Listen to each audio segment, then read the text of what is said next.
গ্রামের একেবারে শেষ প্রান্তে একটা পুরনো বাড়ি ছিল। সেই বাড়িতে থাকতো 6 বছরের ঠুংঠুংয়ের ছেলে আর তার মা সুশীলা। ঠুংঠুং শহরে মজদুরির কাজ করতে গিয়েছিলেন। যাওয়ার সময় ছেলেকে কাঁধে বসিয়ে বলেছিলেন, বাবা আমি তাড়াতাড়ি ফিরবো আর তোর জন্য মিষ্টিও নিয়ে আসবো। ছেলেটি নিষ্পাপ ভাবে জিজ্ঞেস করছিল, কিন্তু বাবা আমি কি করে বুঝবো যে তুমি ফিরে এসেছো?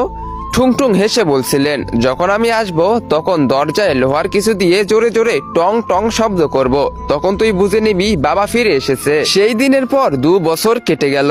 কোনো ফোন নেই, চিঠি নেই, খবর নেই, কিন্তু গ্রামবাসীরা মা আর ছেলেকে দেখলেই ফিসফিস করে বলতো, মনে হয় ঠুংঠুং আর কোনোদিনও ফিরবে না। বেচারা সুশীলা আর এই বাচ্চারা বড় অসহায়, কিন্তু ঠুংঠুংয়ের ছেলের বিশ্বাস ছিল যে তার বাবা অবশ্যই আসবে। তাই সে রোজ সন্ধ্যায় সূর্য ডুবলেই ঘরের বাইরে থালা আর একটা চামচ নিয়ে বসে আলতো ভাবে বাজাতো।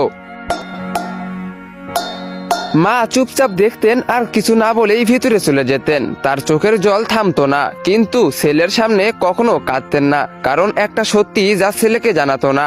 একদিন সুশীলা খবরে দেখেছিলেন যে ঠুংঠুং যেখানে কাজ করতে গিয়েছিলেন সেখানে এক বড় দুর্ঘটনা ঘটেছে এবং অনেক শ্রমিক মারা গেছেন। তো গাইস, কি হয়েছিল? ঠুংঠুং কি আসলেই দুর্ঘটনায় মারা গেছে নাকি ঠুংঠুং এখনো জীবিত আছে? তোমরা সেটা দেখতে